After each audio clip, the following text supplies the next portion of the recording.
Simmons muncul di langit dengan tatapan malu, menutupi separuh tubuhnya yang hancur berkeping-keping, dengan tatapan tegas di matanya.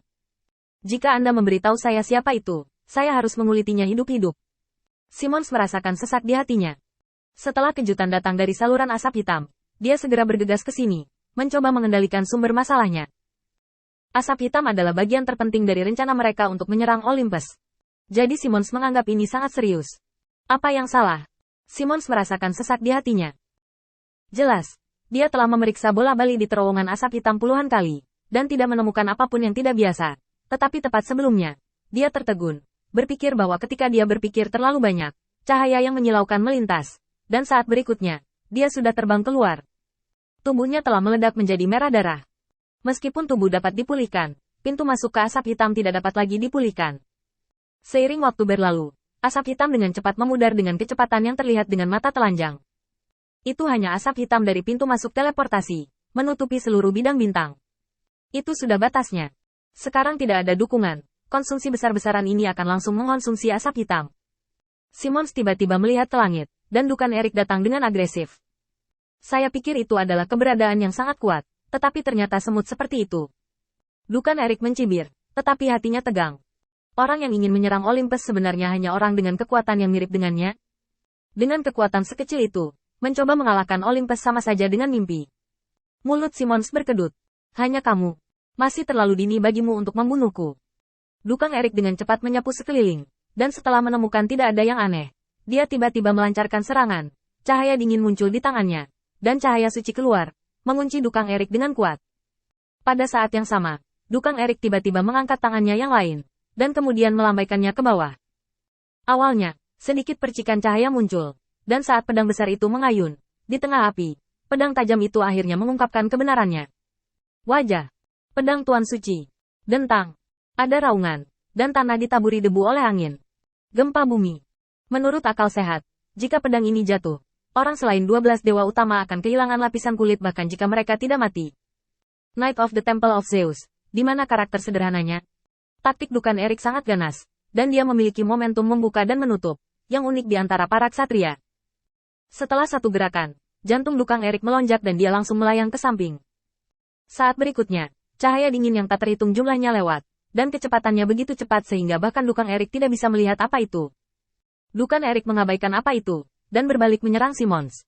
Tetapi ketika dia berbalik, dia tercengang. Serigala iblis besar setinggi ribuan meter mengangkat kepalanya dan melolong serigala. Langit langsung kehilangan warnanya, dan sinar matahari yang cerah langsung berubah menjadi cahaya bulan yang lembut. Aduh! Teriakan serigala yang panjang bergema di langit. Di bawah tubuh yang begitu besar, cakar tajam menginjak tanah, dan puncak gunung yang besar segera diratakan. Kepala besar itu perlahan ditekan, dan matanya yang penuh dengan niat membunuh menatap Dukan Erik.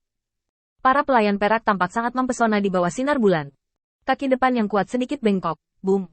Sebelum dia bisa melihat wajah asli dari serigala perak, embusan angin datang lebih dulu dan langsung menjatuhkan Dukan Erik ke tanah.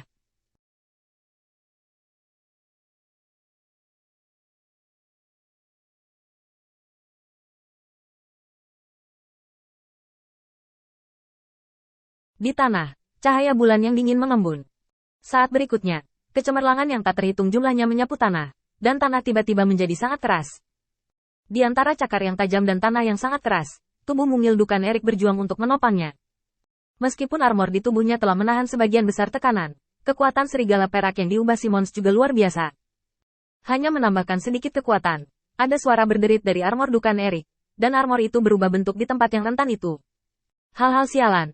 Dukan Erik mendorong tangannya ke atas dengan keras, memberi dirinya sedikit ruang untuk bernapas. Pedang ilahi, meteor. Pedang raksasa sepanjang 1000 meter muncul dari udara tipis, dan bilahes itu diarahkan ke bagian belakang leher serigala perak. Detik berikutnya, pedang ilahi turun dengan panik dan kekuatan ilahi.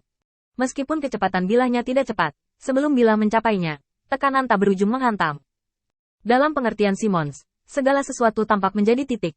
Berkumpul di ujung pedang ilahi. Seolah-olah semuanya telah menjadi hampa, dan hanya ada dirinya sendiri dan ujung pedang yang akan menembus tubuh di seluruh dunia.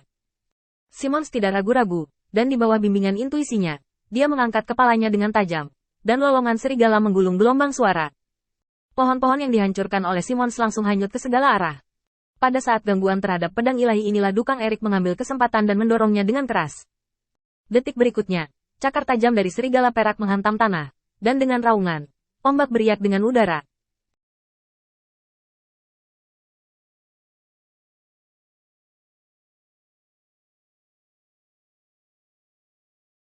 Dukang Erik mengangkat tangannya untuk menyeka darah dari sudut mulutnya, dan cahaya terang melintas di matanya. Karena kamu sangat suka bertarung dengan hidupmu, maka aku akan menemanimu sampai akhir. Dia membuka tangannya, dan dengan raungan Dukang Erik, dua pedang dewa besar muncul di kedua sisi telapak tangannya, dan pedang sepanjang 1 kilometer itu cukup menekan. Mengikuti tindakan Dukang Erik, kedua pedang raksasa itu menebas ke arah dada serigala perak saat sedang bersaing dengan pedang langit. Simmons merasakan krisis, anggota tubuhnya tiba-tiba mengeluarkan semua kekuatan, dan tubuhnya langsung jatuh ke tanah di bawah tekanan pedang raksasa. Di bawah perhitungan tepat Simmons, ketiga pedang dewa bertabrakan. Kekuatan satu arah awalnya langsung kacau. Simmons melihat kesempatan itu dan melengkungkan anggota tubuhnya dengan keras. Ketiga pedang itu berserakan di mana-mana. Simmons menjulurkan lidahnya yang merah cerah, menjilatnya di atas giginya yang tajam, dan menempelkan cakarnya ke tanah. Jelas, dia marah. Erik Dukang mengatupkan giginya dan menatap serigala perak besar yang berubah menjadi Simmons. Saya tidak percaya Anda bisa mempertahankan keadaan ini selamanya. Level penguatan ini, apalagi Dukang Erik, bahkan Zeus mungkin tidak bisa melakukannya. Ini adalah peningkatan berlipat ganda. Simmons, yang tidak jauh dari kekuatannya, sekarang telah meledak dengan keterampilan dan kekuatan untuk menghancurkannya. Tubuhnya yang besar tidak menjadi beban sama sekali, tapi Simmons memanfaatkan kelebihan ukuran tubuhnya. Dukang Erik hendak mundur ketika tiba-tiba, sebuah suara keras terdengar di langit. Binatang pasir. Ini adalah spesialisasi Dewa Perangku Ares. Ledakan. Saat suara itu jatuh, tombak merah cerah mendarat di tanah. Saat berikutnya, angin menyapu, dan api berguling kembali. Di atas api, Ares, Dewa Perang, memegang perisai perang di satu tangan dan tombak di tangan lainnya, dan dengan bangga melihat raksasa ini. Jarang melihat target langsung sebesar itu. Hari ini, kamu harus bersenang-senang.